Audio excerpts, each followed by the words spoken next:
Their own so-called free schools have been controversial. But as Julie Massiter reports, at least one group of Dorset parents finds government policy appealing.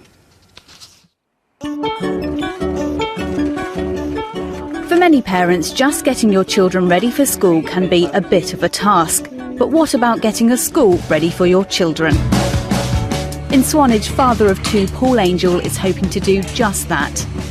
Under council plans in Dorset, when his boys, Sonny who's 8 and Herbie who's 6, are old enough to go to secondary school, they will have to make a 20-mile round trip to attend the nearest one in another town. We haven't been able to find another situation where it's the same, not to have any secondary education at all. Paul became involved in a campaign calling for secondary education in the town in response to plans to change Purbeck's school system. Personally, I want them to be educated in the town that they live in. And that seems to be a popular view with a lot of people in Swanage. Dorset County Council wants to scrap its 3-tier education system in favour of a 2-tier one. It believes this will help it shed over 1,000 surplus places. But despite protests from some parents and teachers, it ruled out the idea of a new secondary school for Swanage from its plans, saying this would prove unaffordable and unlikely to raise standards.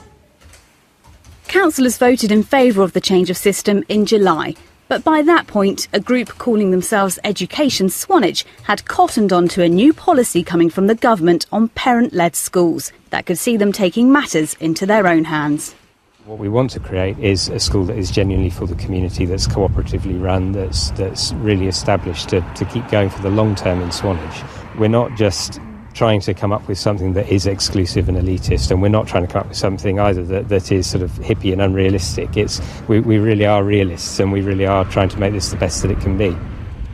Education Swanage is hoping this old grammar school site might become part of their plans, but there are many other possibilities. Under the coalition government's flagship policy, local authorities don't need to approve of the plans. Though they'll be publicly funded, the money will come directly from central government. But dubbed DIY schools by some, critics claim the move will see niche schools spring up in wealthy areas. Those in charge of children's services at Dorset County Council are concerned they'll drain resources from existing schools. There will be a knock-on effect elsewhere to those children that remain in the system. We get funded depending on the number of children we have in our school system. If a large number of schools then choose to go into an independent status, i.e. free school or academies, that will then have a knock-on effect to the funding that we have available to provide the backup services to schools. And that obviously would have a consequential effect on the systems here and the people's jobs here. The Education Secretary Michael Gove says anyone wanting to set up a free school has to show there is enough demand. Some people might look at the political angle on it and say, I really don't like Michael Gove, I don't want to be part of that. Some people will look at it and think, OK, it's going to work now, but if there's a change of government, will it still get the financial support? But we're pretty confident. We get people approaching us pretty much every week to offer practical support. So if we're getting that kind of practical support, I think we'll have the sort of the moral support as well. Paul hopes their free school would be in place by 2013. The first wave of 16 are due to open next year. Their success could spell out the future for others. That was Julie Massiter with that report. Well, joining me to discuss some of those issues have Damien Hines, a Conservative MP for East Hampshire, and Pete Sapowski from the NUT. Damien, just starting with you, Julie said in her report 16 free schools will be opening next year. Only one of those is going to be here in the south. Is that really good enough for your flagship idea? Well, you always expect that with a new programme there's going to be a gradual take-up. In fact, I think it would be a problem if there was too much happening early on, and I fully expect that as time goes on we'll have more and more groups wanting to take advantage of this opportunity. Of course, I mean, what's been in the headlines and the media pick up on is this idea that parents can start new schools. I don't think in reality most of the time it will be parents starting new schools. It's more likely in many cases to be teachers, groups of teachers very motivated to start schools, or other organisations, and then of course parents can do as well. But I think you'll see a great pick-up over time. So Pete, a great pick-up over time. One's probably too many for you in the south, isn't it? I actually sympathise with the people in was it Swanage? But actually I think they're misguided. By the time their children have grown, they will want to travel because you'll then divide that community. Those that stay go to the free school, and those that are going to travel off to, they didn't say which town it was. So it will actually split the community of youngsters at an early age. And I do think that the better, the more educated, the pushier parents will actually set up these schools, and it will divide communities anyway. So it's what parents want, though, isn't it? Some of these schools, they say they'll have classes that are 16 pupils in them. That's what a lot of people want. If they were happy with what they had, they wouldn't be looking at these ideas. So why not help make it happen? I'd love to have a class of 16. I just don't think the economics work. I know, as Damien knows quite well, that they will not be given any more funding than community schools per pupil. So it's somewhere they're going to have to trim costs, either on resources or teaching staff or whatever, quality of staff or whatever. And Damien, about costs, is it affordable? Because you only have the one coming in the south, new academies, not as many as people are expecting, and you have a parent there who wants a school in his area, but the local authority said it's not affordable. So can you actually afford this? Well, I think it's important just to correct one other thing that Pete said about, it will only be people in middle-class areas, affluent areas who will take advantage of this opportunity. The international evidence doesn't suggest that at all. In the United States, where charter schools is now a big part of the educational provision, it's actually in the areas that are least advantaged that there is most motivation to put these new charter schools, in that case, in place, and that really makes a big difference for the kids involved. Pete, I can see you looking quite unhappy on class there. sizes, if I may just, on class sizes, if it is possible to find ways in new schools, free schools, of having smaller class sizes, it's often said that the gap between private education and state education is in large part driven by differences in class sizes. So if we can find ways to do that, I think that's a great thing. Pete? I think Damien's trying hard to say that it's the people who are more motivated will push their children, perhaps try and set up free schools, which leaves people who expect the local authority to provide education, which is one of its statutory duties. They will go along with what's provided. So I think it's not just the word middle class. Basically, there will be certain groups who are more pushy, will go for what they want for their children alone. But you've been a teacher for many years, so just explain really what it is about this that has made you speak out against it.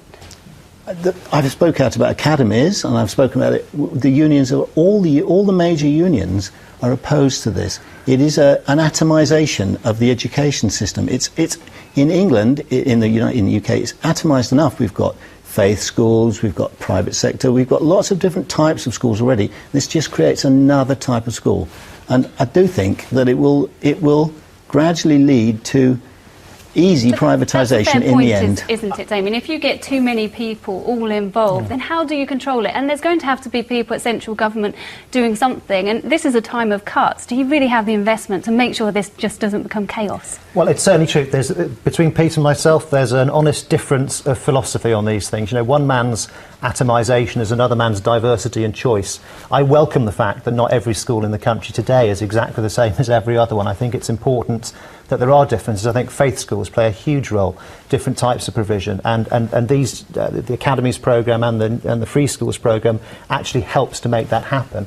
And as regards your point about cuts, you're right, these are very difficult times economically, but we have said we're going to do our very best to protect the schools budget. And in terms of new schools and academy schools, the amount of money that follows per pupil is the same as it would be in anywhere else in the state sector. But there are new ways that money can be deployed, and as I say, add to the diversity and choice that exists in the sector. But the National Audit Office has issued warnings, hasn't it, saying be careful with the expansion of new academies in particular, because already 1 in 4 is getting extra help and needs extra money. So how do you control it? And it's also been said, though, that the rate of GCSE improvement that's been seen in academies is much greater than in the maintained sector as a whole. Of course, it's true that with any programme there's a sort of pace of change which is right, which is optimal, and you don't want to force change to be too quick. But on the other hand, you want to be ambitious, because there are some parts of the country, thankfully not so many in our part of the world, but in other parts of the country, There are places, local education authorities, where the schools just are not good enough, Pete's and trying to parents come in here. need to have that extra choice. I'm just very concerned that there's that bold statement that academies make raise standards. I mean, there's lots of evidence that it's not that clear. There are lots of sources, and I'm going to just say the Anti-Academies Alliance have got lots of information which actually uses government data, PricewaterhouseCoopers survey, in investigations and stuff. There's lots to say that this is not the only answer. Yeah. Well, I guess if you call an organisation the Anti-Academies Alliance, you can't expect it to be entirely open-minded. Yes, and I'm sure they're being a little bit partial in the statistics they're choosing. Their website, but they use government-funded surveys, and what comes from government-funded surveys is what they use. Well, Damien, building schools for the future, the Conservatives had a few problems there, giving out some false information. Not as many academies as maybe people had hoped would be coming. So really, if this is your first term, could you do better? Well, I mean, on building schools for the future, I mean, there's been some misunderstandings about that. What has been stopped is that specific sort of branded programme, if you like, called Building Schools for the Future. It does not mean the capital programme for schools has been stopped. And many of the schools that will not be getting funding now through Building Schools for the Future will nevertheless be getting capital funding for major refurbishments and so on. There was an awful lot of wastage and a real overbearing bureaucracy attached to that programme, and a lot of waste. Now, I was very disturbed to calculate... I just have to ask you to wrap up there. Well, there were ways that savings can be made whilst there still being a good capital programme. We're running out of time. I mean, there's so much we could talk about here. It's a really interesting topic. And don't forget that you can follow Peter's reports from the Lib Deb conference on his blog and on Saturday throughout the week. And next week we'll be back at the earlier time of 11 o'clock, so don't miss us.